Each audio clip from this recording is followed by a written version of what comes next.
Why do people read the Niagara Falls Reporter? Well, according to publisher Frank Parlato, it's because they're not afraid to publish the truth. Hi out there, this is Tony Farina inviting you to read the Niagara Falls Reporter online or in print every week. We're not afraid to tell the truth. We don't pull punches. We give you the best we can about what's going on in this area, whether it be politics, government, budgets, Seneca gaming issues. Whatever we've got, you're going to have. So check us out, Niagara Falls Reporter. And the Reporter is factual, fun, and it's free. Pick your copy up every week at Tops, DiCamello's, or Tim Hortons, or read it online at NiagaraFallsReporter.com. Listen closely to these symptoms: inflammation, nausea, hot flashes, headaches, joint pain, muscle pain, back pain, trouble sleeping, cramps, irritated skin. You know, this is just a partial list, but if you said you have any of those symptoms, you might benefit from the power of CBD.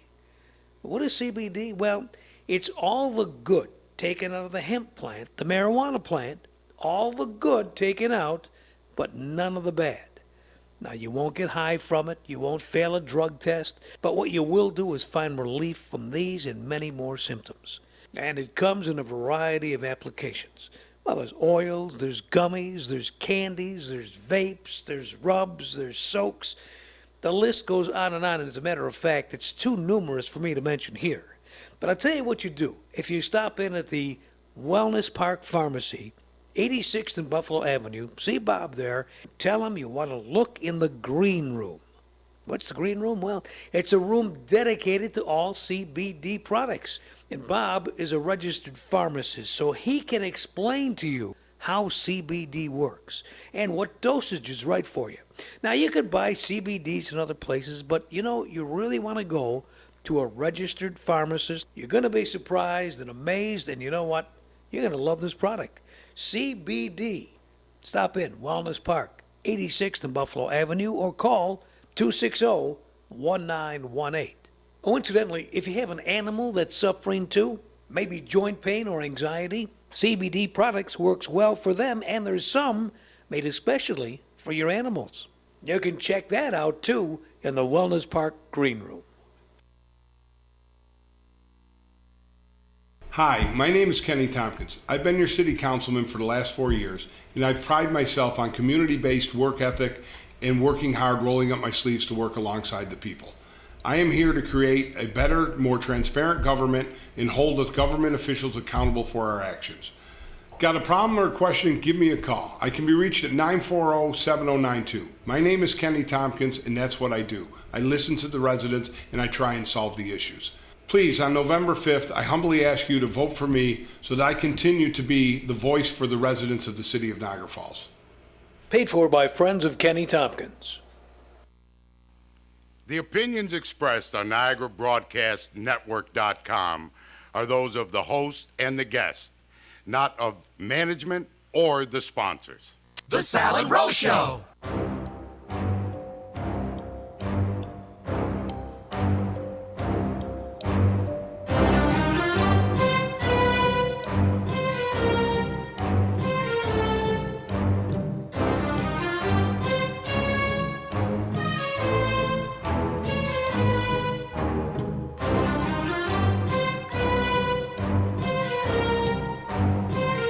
Are you all ready for Halloween? Yes, I am. I wanted to start the show off by going, there's a new sheriff in town, but it's not yet. But it's going to be. Pretty soon. Mike Falsetti's with us, folks. He's going to be our new sheriff. Tell me about going to be a new sheriff. Well, January 1st, I'm going to be taking over the helm at the sheriff's office. Sheriff O'Toole is moving into a private sector job at the end of the year, and I'll be the acting sheriff for starting in 2020. How much difference from being the undersheriff? You've been undersheriff for how long now? 8 years. So how much difference from being the undersheriff to being the sheriff is this change going to be? You know what? I know the operations of the department inside and out. I've been sitting in the second seat, like we said, for 8 years. It's not going to be a big change. It's just kind of stepping out and being the front of the face of the department more than I have been. But, I know the job. How many decisions as an undersheriff and as a sheriff, do you have to make? I mean, I know there's all kinds of stuff, but probably things like do you do the budgets now? Certainly, yeah. I've been involved in the budget process for over the last 8 years. I was even involved in that as the admin captain. So, yeah, this is budget season right now. We're presenting our budget to the county, and it's a big process. It seems like you finish one budget and you go into the next one. Yeah, keep going. Huh? Yes. It's funny because you're sitting here now and you're going to be the sheriff. And I remember, 20 years ago, you and I were riding around in the police cars. And I was working for a different department at the time, but we'd stop and talk. And now you're going to be the top cop in the county. You know what, Sal? I look back on the days fondly, but I will tell you this. I feel like the same guy. I don't feel like anything's changed from when you and I used to sit and have a cup of coffee together. You know what, though? And that's one thing I could say about you. As far as I could see, you haven't changed. Jimmy Voltor didn't change. I got a funny story. When I was in the academy, I couldn't make the run. It was tough. I couldn't make the run. You had to make a mile and a half in 12 minutes. Yeah. Okay. So Jimmy Voltor, they said, this guy's a runner. He could teach you. He was the sheriff at the time. He'll teach you to run. So he was every day working on me.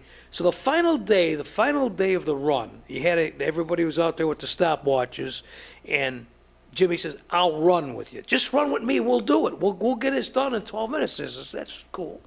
So I'm running. I got about 3/4 of the way through, and I'm dying. I mean, I can't breathe. I can't.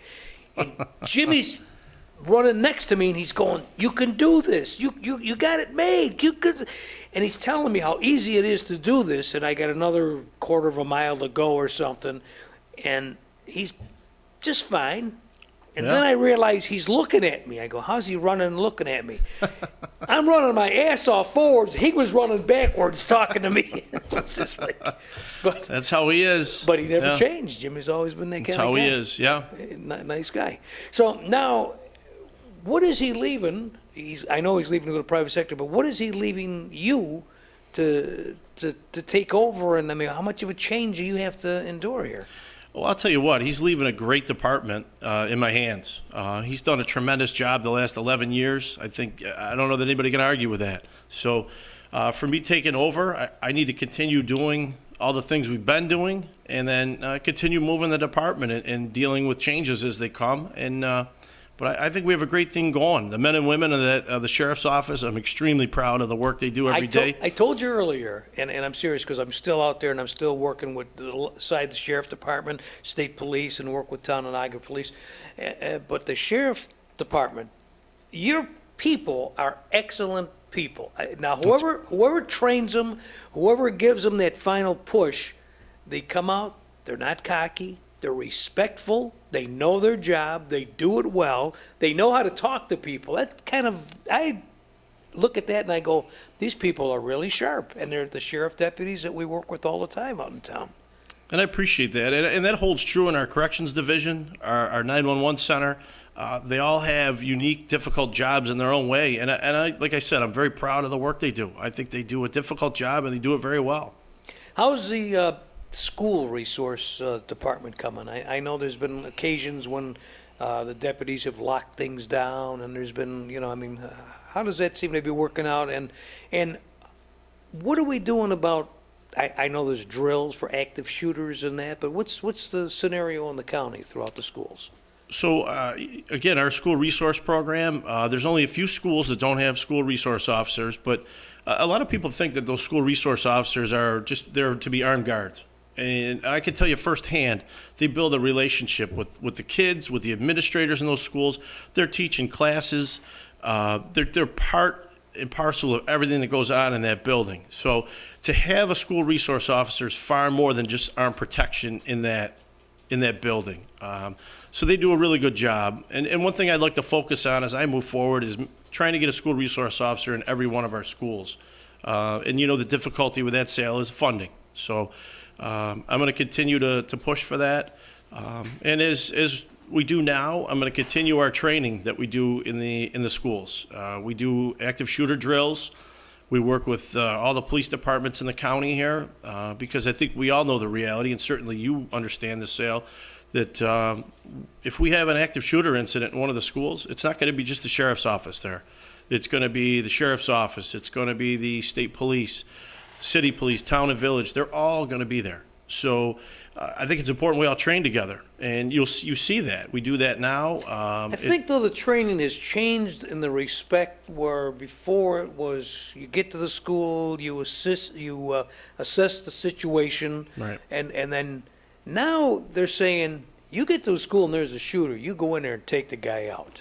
Right. I think, back when Columbine happened, law enforcement, and this is no knock because that was the way the tactics were when Columbine happened. You don't stand by and hold a perimeter. You're trained. Our deputies are all armed with rifles. Many of the police agencies in this county are. I think you go in. That's the philosophy now. You go in and try to neutralize that threat. Well, it makes sense. I mean, if you wait, you're costing lives in a lot of cases. Absolutely. The longer you wait to go in, the more harm is going to be done inside. I had the occasion to go on a narcotics raid with your department in the city of Niagara Falls and the town of Niagara a couple of weeks ago. Massive raid, which I know you must have been involved in, spearheaded. Across the county, there was a ton of arrests. Mhm. What was that all about? Well, you have a small group of people, and you know this being in law enforcement, you have a small group of people that commit a lot of the crimes. They keep reoffending and they keep doing things. So we got together with all of our partner agencies in the county and said, let's go grab some warrants. If we start cleaning up some of these people that have outstanding warrants, theoretically, and I believe it to be true, our crime rate's going to go down because we have some of the same people that you've probably arrested 10, 15 times yourself.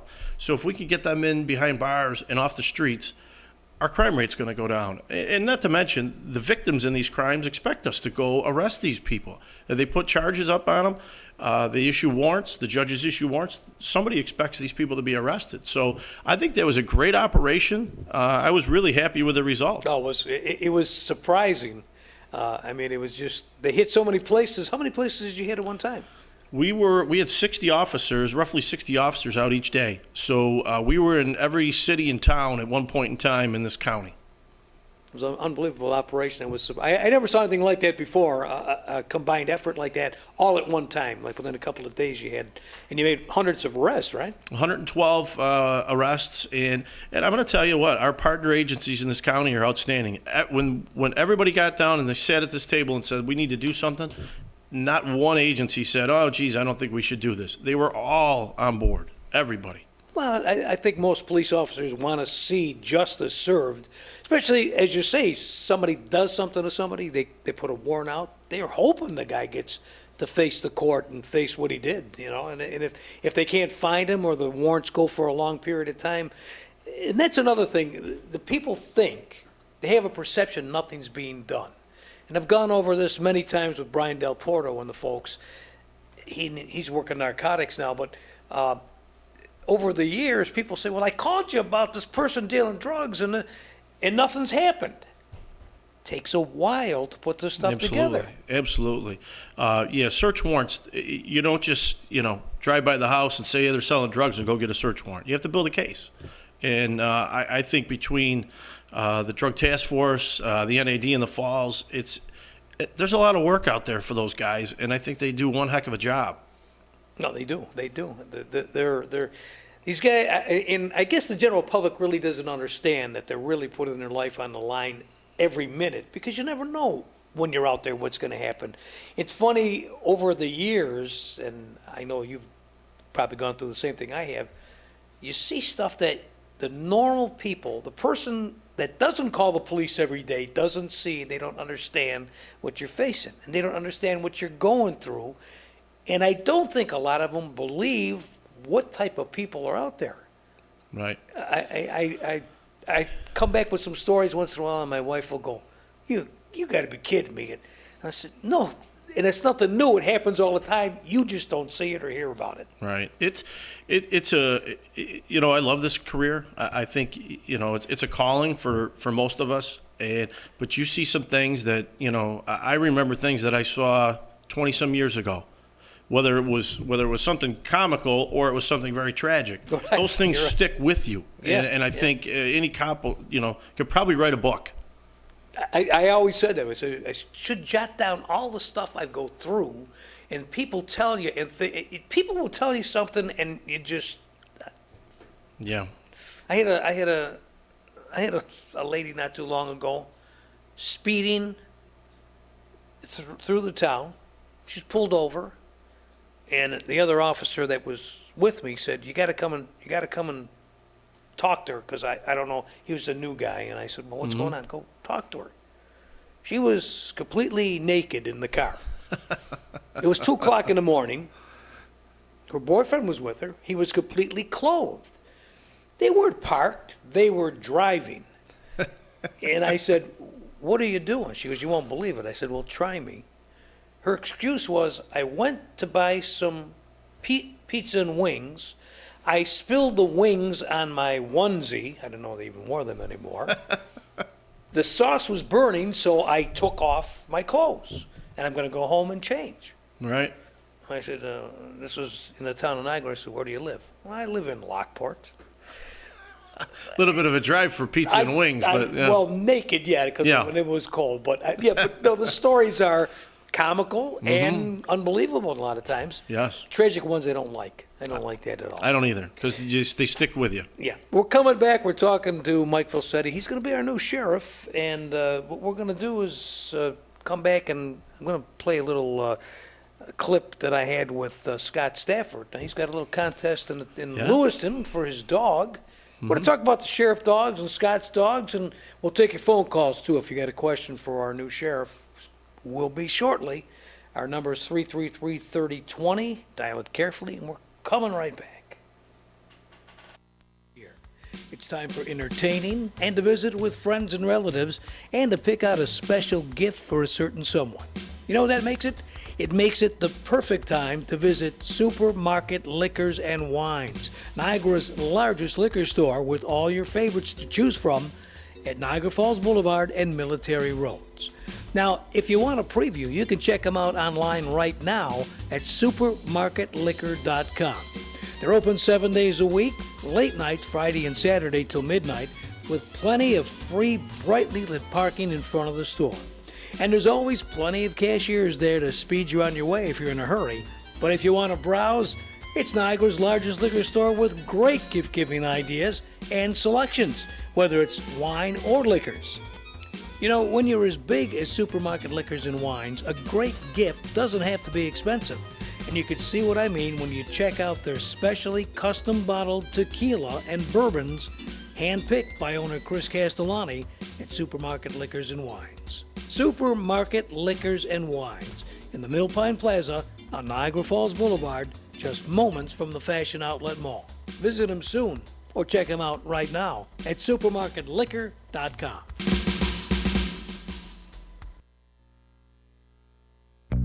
Only your locally owned Cub Cadet dealer has genuine parts, accessories, trained service technicians, and the widest selection of innovative Cub Cadet products.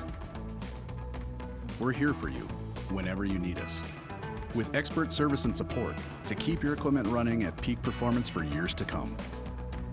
Take advantage of exceptional financing at your local Cub Cadet dealer today. Stop by your locally owned Cub Cadet dealer, Niagara Lawn and Garden Equipment, today.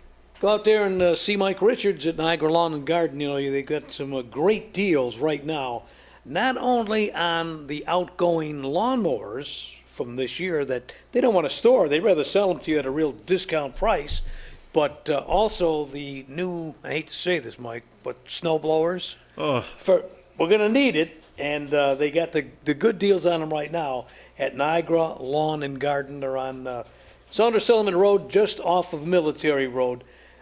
In the town of Niagara. Well, today, as you know, is First Responders Day, and we're going to talk about a different first responder that you should vote for. And I'm not talking about an election. I'm talking to Officer Scott Stafford. He's the canine handler for the Lewis Police. Scott, how are you? Good. How you doing, Sal? I'm doing good. Tell me about Shadow. Now, Shadow is kind of in the running, kind of in an election. Tell us about what's going on.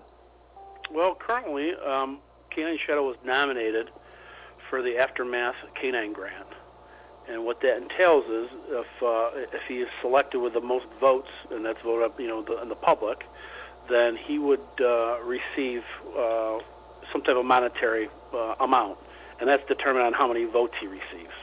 So they have a contest where people vote in through Facebook, email, or Instagram, and if he meets that criteria, he could, potentially win up to $5,000. Now, how many dogs are in this running for this grant money? Well, there's a couple, I think 100 or maybe even more, because based on regions. So Canine Shadow would be the Northeast region, which would include New York, New Hampshire, Vermont, Connecticut, Rhode Island, Maine, and then it breaks it. If you log on to that Aftermath Canine, you'll see what I'm talking about, because the country's divided into different regions, and I believe there's 6 different regions. Okay, so in our area, Shadow's in the running, but what is the amount of dogs in our area competing for this grant? The only one that's close by is Buffalo Police. Okay, so Shadow's got a good shot of winning this. He does as of right now. Yeah, we have a lot of community support, which is fantastic for such a small, such a small place as Lewiston's a. Tell us a little bit about, now this is the Lewiston Police Patrol, but I know you respond to other places when you're needed with the dog. What kind of things does Shadow do? Well, Shadow's considered to be a dual-purpose canine, so he does tracking, whether it's good people or bad, lost, elderly, children.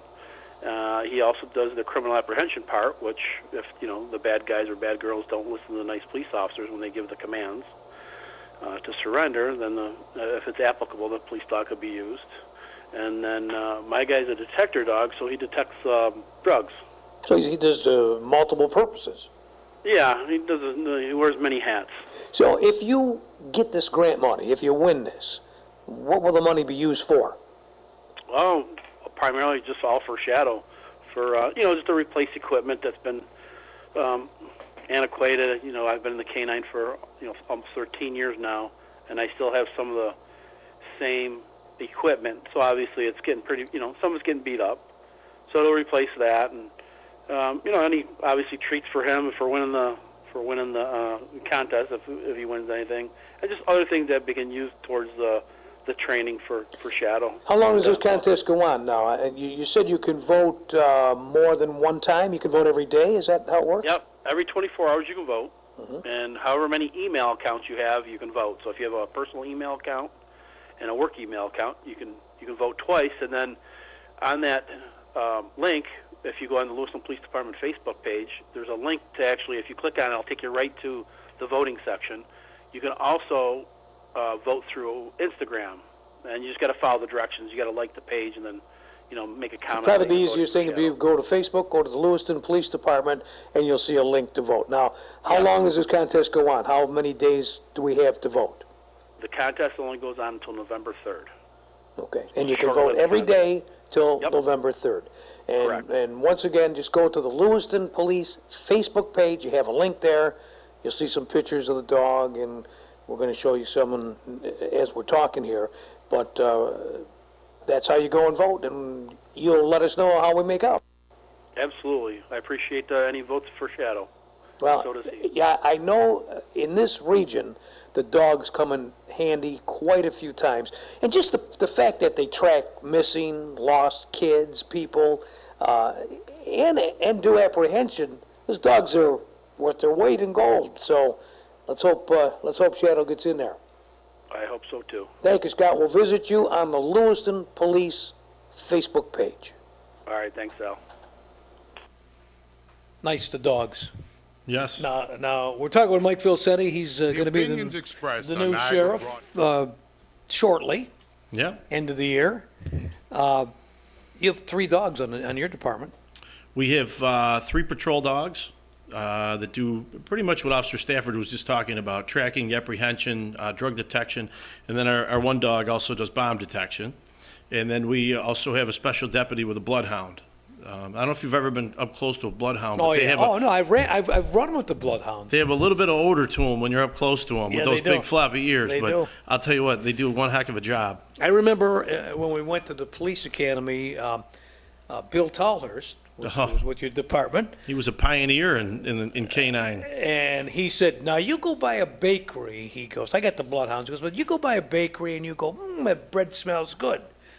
But the dog will go, that flour smells good, that salt smells good, that this, they pick up all kinds of scents. Absolutely. Yeah. So the bloodhounds, you use them for tracking, of course. Right.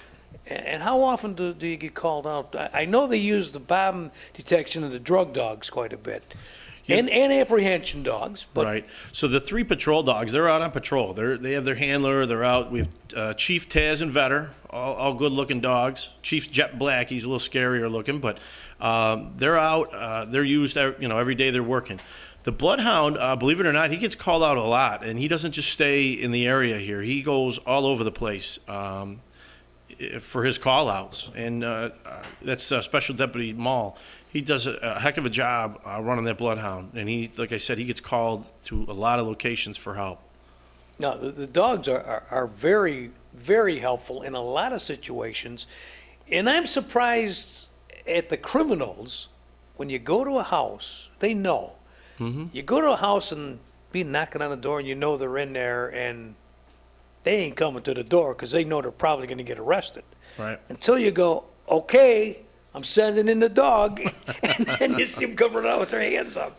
Happens a lot of times. Yeah, and I will tell you, I've had the opportunity to put the bite sleeve on and take a couple bites from these dogs, and it's intimidating even with a bite sleeve on. I don't think I'd want to take a bite from them without a sleeve on. I can tell you that. I had to laugh because your department does a great demonstration out at the county fair every year, and Sean and Hildreth and those guys they're funny. They had the little kids, and they said, Yeah. put the sleeve on, because this dog's got about 1 million pounds of pressure, and he's going to come and grab your arm, and the kids are, Yep.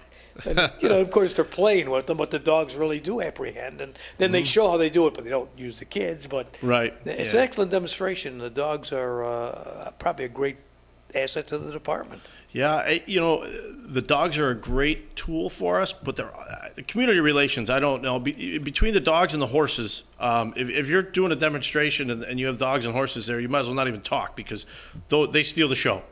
No ifs, ands, or buts. Community relations wise, they're great. People but love they're- animals. Yeah, but they're great. They're great to have in the department as tools. Tell me, we're going to look at some pictures here, Mike, and I just want to know, as we flip through them, some of the things that the department goes through, and of course you're going to be running for sheriff, so Yes, I'm looking forward to it. I think it's a natural transition for me. I'm ready to go, as we talked about. I don't need any on-the-job training. I'm ready to take over, and I think I mentioned I will miss the sheriff. We've worked together for a long, long time. here's the old sheriff car. That's our community relations car. It was a little nostalgic for everybody that remembers the black and whites. That was Yeah. actually Kids and Kites. Sal, you'll understand this again. Public relations for the sheriff's office is a huge, huge component. I don't want the public, the only time they see us is when something bad's happening. I think it's huge that we're out and we're attending events, we're involved in things. We have to be part of the community that we're serving. And I think they get to see our guys and gals, and they realize that we're part of the community. We're just normal people like they are doing a job. Getting ready for Halloween here? Trick or treat, Center Street in Lewiston. Dressed as a police officer. We're going to recruit him in a few years, but he did not share any of his candy with me. No. I had to get my own. But these events, this is exactly what I'm talking about. It gives these kids an opportunity for some exposure to us, and I think it's great. I don't think you could put a dollar value on that. No, and it helps them to appreciate the police and the different departments and know that cops are people too. Right. Because some people they don't like you because you're a policeman. And when I see Unless someone's breaking down their door, and then they want you to be the first one in. Right. Some of the things the department does is So we're put their inmates to work. That was during the Lake Ontario flooding. We had inmates filling sandbags, part of the operation down there along the Lake Ontario shore. We worked with John Schultz, the emergency services coordinator, and my philosophy on that is I would rather have inmates doing something productive and being part of fixing things in the county or helping them get a better education so we don't see them again. I want them involved. What are you doing with them in the jails? Now, that's one of the main things with the sheriff is he maintains the jail. How many inmates do you have? Today we have about 350. We can hold 505. But, you know, my big thing is let's get them doing something. Let's get them a skill set. Let's have them do something while they're in the jail so that we don't see them again. And, you know, the sheriff said this numerous times when we go back for the GED graduations or the woodworking or the culinary or job readiness skills. We're looking at doing a small engine repair. Let's give them a set of skills so when they get out, they get into something to do. Yeah. Instead of going back into what they were doing that got them in trouble in the first place. It makes sense to me. So the programs are available in the jail. We partner with BOCES, and all of those programs are available. They in the woodworking class, they built a full gazebo that went down to the Barker Lions Club. They built a shed. They're giving them skills that they can use in all of these programs. I think, and I think it's critical. I mean, how do you say you're going to help people so they don't continue in the cycle if we don't give them some tools to get out of that cycle? 333-3020. Put your headset on. We had phones ringing here, Mike. I don't mind. So I don't want to. I'm not going to mess up my hair like Dennis Virtuoso. Oh, no, Dennis won't. No, Dennis holds the earphones on the side of his head because he doesn't want to. Well, he can't mess up that hair. He probably never get it back. Hi, you're on the air with Mike Filsetti. Dennis has got about 12 gallons of hairspray in that head. Yeah, it's brittle. His hair is brittle. My congratulations on taking over the department. We're not going to miss a beat here. My question is, has there ever been discussions or talks about taking over the communication center of Niagara Falls? There's been some discussion, I think, but it nothing formal at this point. I'm sure that you've seen that we're in discussions with Lockport Police, but that really has to come from the city of Niagara Falls and say we need some assistance with dispatch. It has to be initiated on that end. Now, if let's say it did happen, those employees would come over to the sheriff's department, correct? Most likely, that's what happened in North Tonawanda. We did a lateral transfers function, it's called, and we moved them over. And then you just have to assess your needs to see how many employees you would actually need. But that's how it worked with North Tonawanda. Now, let me ask this. I know you're trying to get everybody on the same system. Let's say Niagara Falls approached the sheriff's department about taking over the communications. Would you be able to run it separately out of Niagara Falls, or would it have to come to Lockport? Well, there's a couple different issues. So Niagara Falls is on a different radio system than the county. So we would have to address that. And then there would be a discussion. Typically, the premise of centralized dispatch would be to have it all in one location so that your dispatchers are sitting next to each other and communicating, and it just works better on the same page, exactly. Right. Because I think it would be a good cost savings for the city. I'm looking at it differently, all right, because our financial problems we're having in the city. Maybe that's the way they can look at it, but again, it has to be a union agreement probably involved there too, right? Right. Yeah, of course. You're going to have all the people at the table. I would tell you that I'd be certainly open to discussing that.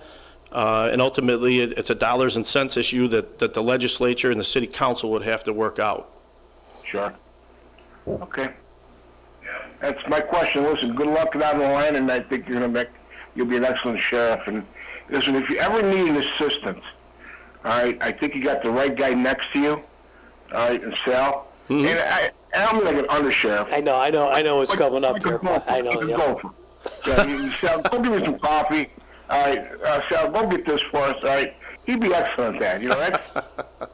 He's semi-retired now. We don't want to wear him out anymore. Right. Exactly. Thank you. I know it was coming. Go and get the coffee. I'm good at that. That's fun. We're talking with Mike Filsetti. He's going to be our new sheriff. What, if any, changes are you planning for the department when you take over? Well, I think, as I said, we're in a good position. We have a great thing going. The sheriff's office is running very well.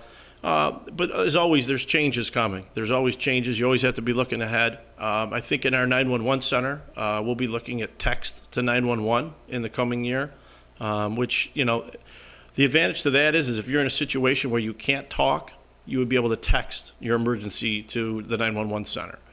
We're also... Well, don't they kind of have that now? I mean, they have, if you're deaf, for instance, or you could type, there's usually a system in place where you can send a message that way if you can't speak or you can't hear. Right. So texting is kind of the same thing, isn't it? It's similar, but now you have a mobile device. You're in a bad situation. You can text directly to 911 and get communications back and forth. We don't have that capability with a mobile phone right now. I see. Okay. As far as the dispatch center, you handle all the fire companies in the county, and I mean, there's quite a few functions going on in there. How many people in that room at one time? Generally, we staff with about 6 or 7 dispatchers and a senior dispatcher to supervise the room, depending on the shift and the call volume. Obviously, if there's large events going on, we upstaff that room. But it's busy. Every 911 mobile phone that calls 911 goes into our center. Does the dispatchers there, now, I know they give emergency medical advice. I know they advise CPR when it's necessary, and but how far as much as the advice can they give? Say police advice? Are they trained to give something along the police lines? I know they do medical, but well, they're very well trained in medical. They've saved lives, delivered babies. Sure. I think they've done a very, very good job in there. But as far as giving law enforcement advice, typically what we do is if you need to talk to a deputy or a police officer, we dispatch a deputy or police officer and let them assess the situation. Sometimes it's very difficult to do over the phone.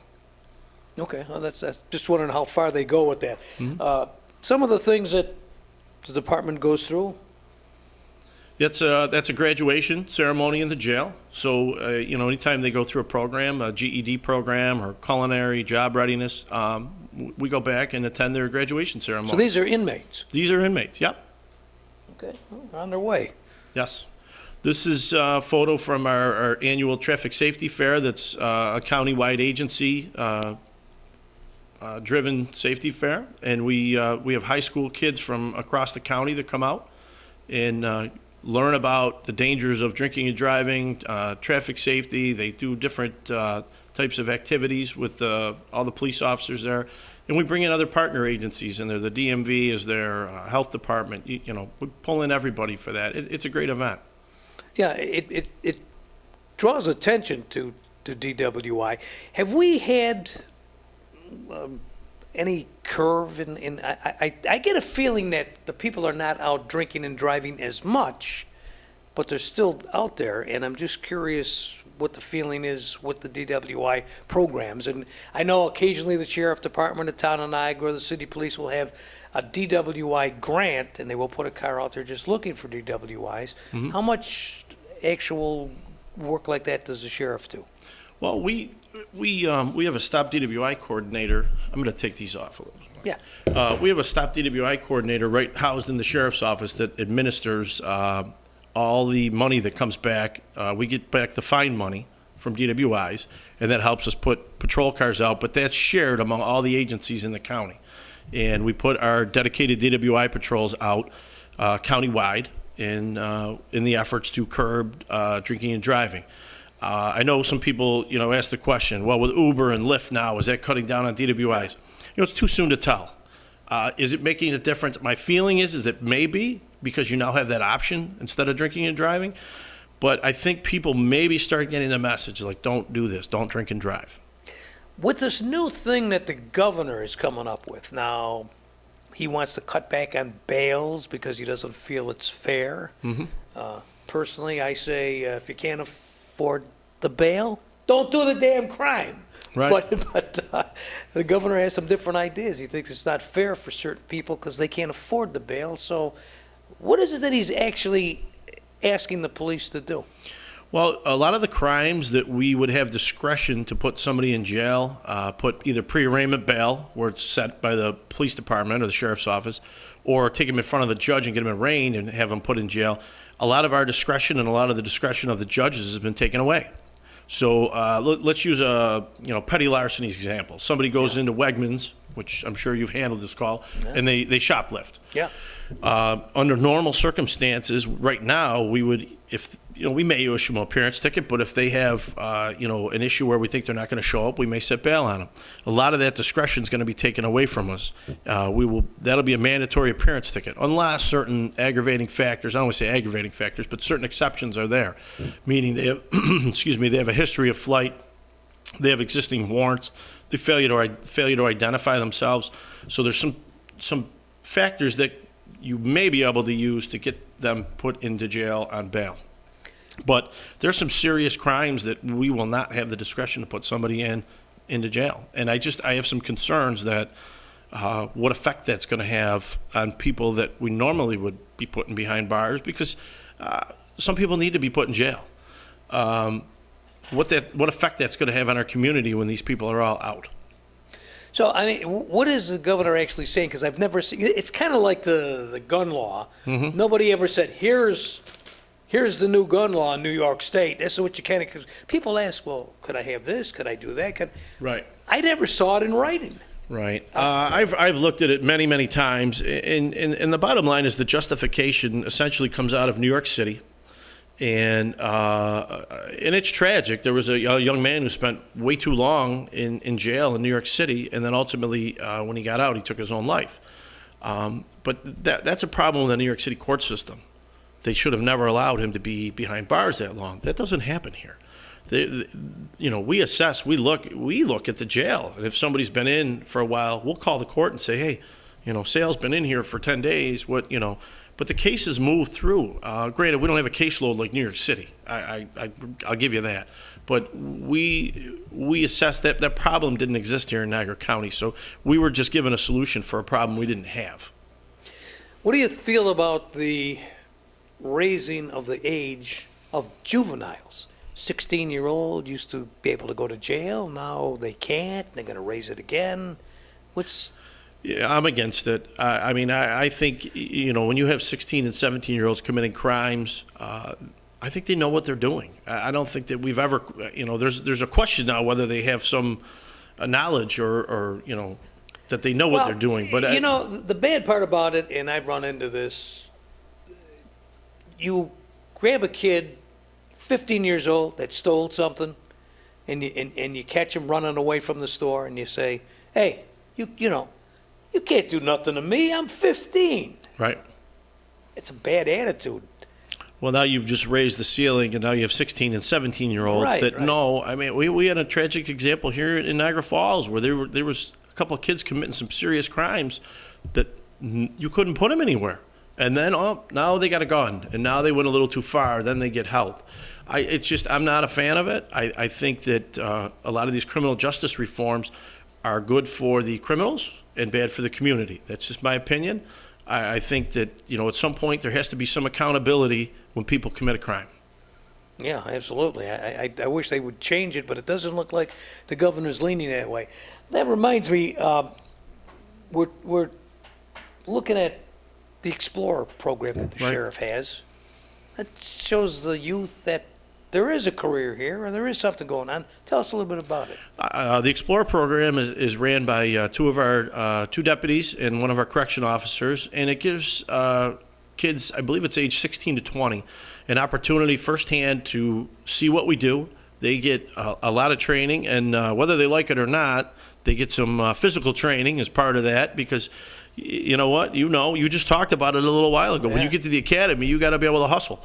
So they go through all the facets of the department, whether it's crime scene, car stops, the communications center. And what are their ages? 16 to 20, I believe it is. Yeah. So if they go through the program and they like it, now they're ready to take the test. It is partially a recruiting tool, but we also want to bring kids into the fold and say, look, this is a good job, but this is what police officers and corrections officers and dispatchers do.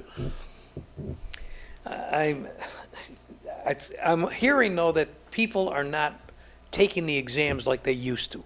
Right. That law enforcement is now not the favorite job anymore, like it used to be. I remember when I was 21, I couldn't wait to take the police exam. Now I guess you have to recruit and kind of coax people into taking.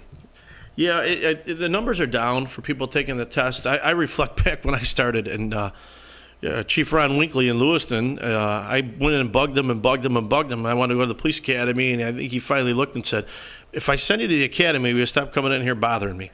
It's what I always wanted to do, and I just needed to get my foot in the door, and I loved it. I mean, I still love it, but the job has changed, and I think some people are looking at it now and saying, geez, I don't know, it's become different than when I started 27 years ago. Different. It's a lot different.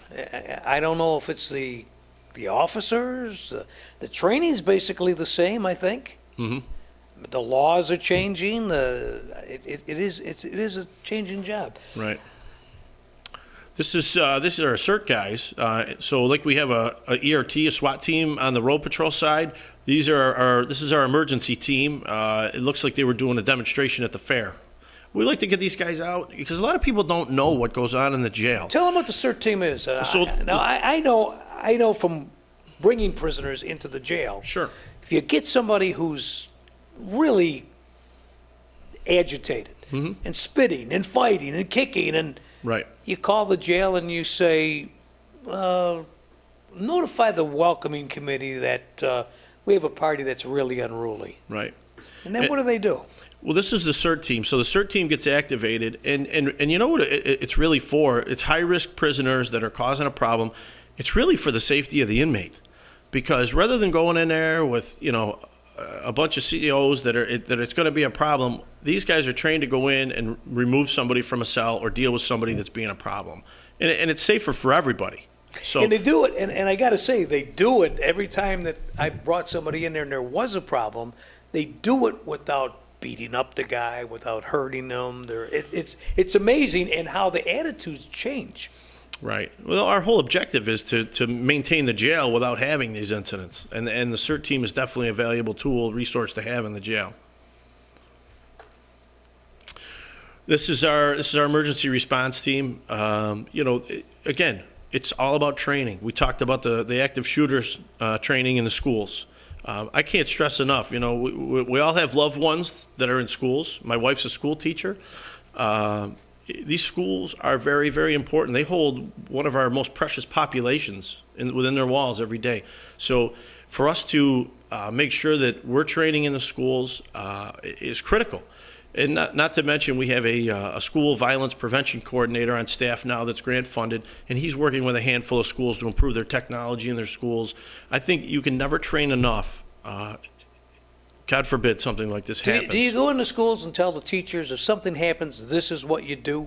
Is that the sheriff department that does that? Right. So we work with our fellow police agencies. Obviously, it's not just us, but we go in there so that everybody's practiced up on what they need to do. And the schools have been great partners in getting this done.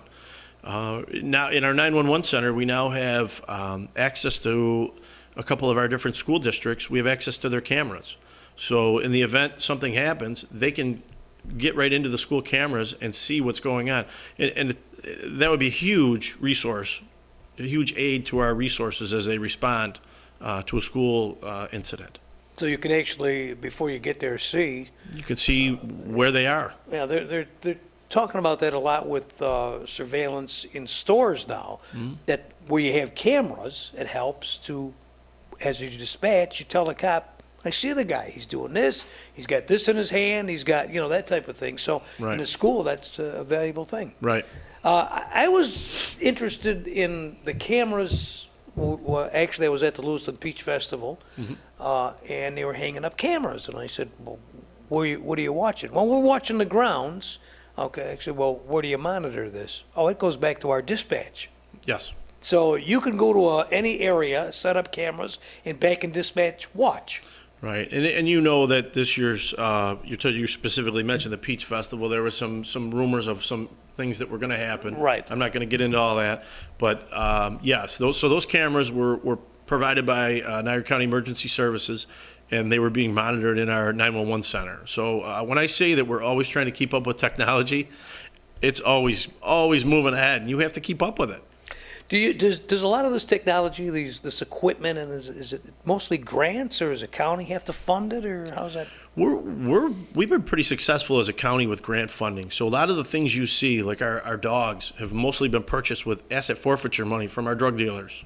So we thank them for that. Who does the grant writing for the county? There is a grant writing firm. Some of our grants we write in-house. Two of our chief deputies are very talented at writing grants, and we've gotten the Bomb Dog grant. We're involved in Operation Stone Garden, which is the Sounds border- like the city could use a little. Now we're talking a lot about shared services. I Right. know the city could use more equipment, cars, whatever. Right. You guys ever share services or talk to them about putting grants together or helping them out? Whenever we can, we try to do a countywide initiative. GIVE, the gun elimination violence program that we have. We work together with Niagara Falls on that. There's always opportunities. A lot of times there's not funding. Like you mentioned patrol cars.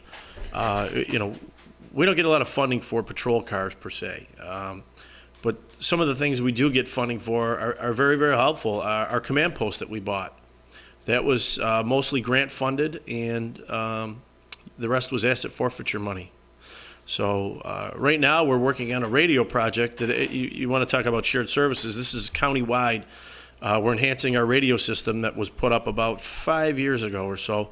We're enhancing that to make it better countywide, and that is all coming from grant dollars and an E911 surcharge that was passed. How are you enhancing? You got a bunch of channels on there now, and you got Right. What are you enhancing to? So there's two things we're doing is coverage. So there's some issues in the county where there's some areas that don't have as good a coverage. There's coverage, but it's not as good as other areas. Secondly, it's interoperability. There's a push statewide where we're going to be interoperable. So Sal, if you get in your police car and you drive from the town of Niagara, once this is done, you'll be able to drive across the state and you'll be able to communicate. There'll be those interoperable channels that would be statewide, and that's a push from the state. So I think it's amazing. I mean, I think we're finally getting, there was a big push after 9/11 to get people interoperable, because when you have a huge incident like that, you Sure. realize you're not interoperable, and that's a problem. So the big push is for interoperability, and I think, the county here, we're pretty good. There's some areas we can work on to get better with our interoperability. But statewide, can you imagine getting in your car and driving statewide and being able Well, to talk? and I could see where that could happen too. I mean, if Sure. something happened, you're going to Batavia, you're going to Rochester, you're going on an incident, you want to be able to communicate with those people, and you can't do that now. Except your department has the capability of patching departments together. Certainly, yeah. So even if it's different frequencies, whatnot, we can patch channels together. And it's, I guess it's kind of difficult. I understand it, but explaining it, if you're not, we're on a digital system, and if you're not on a digital and you're on like a UH, well, I don't want to say Analog UHF system, yeah. analog system. Thank you. You're a tech guy. Yeah. Analog. So you can patch those two systems together. Normally they wouldn't talk, but our 911 center can patch those two systems together. And to I know talk. they do it. On occasion they do Yeah, that. there's a need. What do we have here? That was the sheriff and I had the pleasure of escorting some of our veterans from North Tonawanda from the Socorro Post out to Niagara County Courthouse, where they were treated with their Thank a Vet cards and lunch and some other honors from the county clerk in the Veteran Services Office. So it was a nice event, and we gave them an escort from North Tonawanda to Lockport. That's our good friend Norma Higgs. Who's That's our local. Well, she was in with the block clubs and worked for years in trying to help problems here in the city. Yep. I think everybody in the city probably knows Norma Higgs. I don't need to even say anything more. Fine lady, really, Yes. really, and a sincere lady. She's just Yeah. just one of those great people. Yeah, absolutely. Talking with Mike Filsetti, he will be our new sheriff.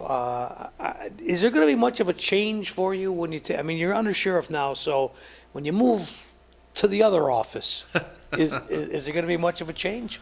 No, again, I think it's just you're the face of the department. Right now, I'm not. I'm the second seat. So I think there's a little more added stress to everything kind of falls on your shoulders. But I'm looking forward to it. I think I said, the sheriff and I, we started on the road back together. We used to work the road together. Sure.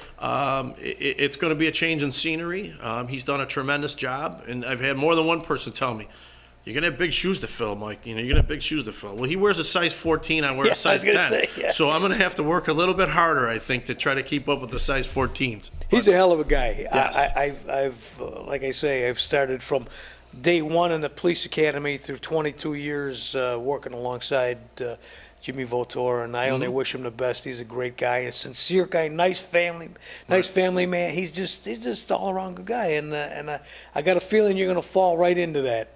Well, I appreciate that. Which is good. We're coming right back. Mike Filcetti's with us tonight. My name is Glenn Shalokian, and I'm running for mayor of the city of Niagara Falls. This upcoming election might be the most important election in the history of our city. We cannot afford to elect the same type of people with a popular name that is unqualified, that is running for all the wrong reasons. It has been over 30 years of destruction by electing the same type of leadership. On November 5th, please vote for Glenn Shalokian, your only chance for change. Paid for by the committee to elect Glenn Chalokian.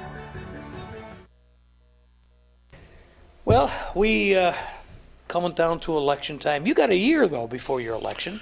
Yep, November of 2020. But, Sal, I really wanted to get out and let people know that, I'm not wavering on this. I love the sheriff's office. I think I've told you in conversation, it's a second family for me, and I think most cops would agree with that. It's a great place to work. It's a great place to have a career, and I want to continue what's going there. So it's an easy decision for me. But you're starting your campaign now. Starting my campaign now. Yep, and the election's next year, November 2020. And the campaign starts with what? Well, we have a fundraiser coming up November 25th, Monday, November 25th at Brickyard Brewing Company in Lewiston, my hometown. I wanted to start in my hometown. It's from 6 to 8, and we're looking forward to that. I think it'll be a good kickoff for the campaign.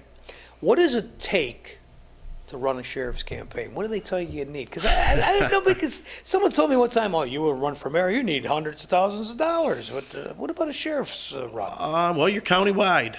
You need a good team behind you. And I will tell you this. I formed a campaign committee when I knew this was going to be happening, and you got to count on them. And I'll tell you what, my campaign committee is showing how hard they're going to work already. And you need funding. I mean, there's no way you're going to get this done without funding. When you look at all those signs and mailers and the commercials and everything you have to do to get your message out, I think you need some serious funding to get that done. I'll tell you one thing, and I'll extend this to you, any candidate who's going to run. As you progress through your campaign, or you want to come in and talk about the sheriff department or what's going on, everyone is welcome. All you got to do is get a hold of me, and we'll make it available to you. If you're interested in doing a monthly program, maybe the sheriff department on what they're doing, not just for campaign purposes, but I mean Sure. for what the department is out there doing, because it's good to let people know. Right. You're welcome, and I wish you the best of luck, and I hope you will come back Absolutely. I'd love to come back. and keep us posted as to how this goes and what's coming up next. Well, you'll be seeing a lot of me out there, so absolutely. Well, we do anyway. You're not Yeah, hiding. I'm We not see it hiding. We see it all different events and that, Yeah. which is you're not just coming out now. So I don't really think it's gonna be too much different. Follow me on social media. You'll see what we're up And to. what do we look at? I'm on Facebook, Twitter, and Instagram, and my website. It's all you search Filcetти for sheriff. It'll get you where you want to go, and you can see what the campaign's up to. But we're out working hard. Get us and where we we're- want to go, and I hope it gets you where you want to go. I hope so. Mike Filcetti, ladies and gentlemen, he's going to be our new sheriff come January. Ever happen to notice how things are changing? We get our news and information from our smartphone or computer. We verify things online, and we text our friends instead of calling them. Well, now, if we want to remember a number, we put it in our cell phone, especially if we know someday we're going to need that number. So do yourself a favor right now and add Chris Moore's number to your cell phone. It's 523-5911. And when the time comes when you need an appliance repair, Chris's number will be right at your fingertips. If your dishwasher needs repair, your refrigerator, your freezer, your clothes dryer, with the season of family and friends coming to visit upon us, You'll want all of your home appliances in top working order and ready to go. So remember Chris Moore's number. Put it in your cell phone, 523-5911. Throw out those sticky notes and put the number in your cell phone. When you need it, you'll have it right at your fingertips. Now you know why they call it a smartphone. Chris Moore's Appliance Repair, 523-5911.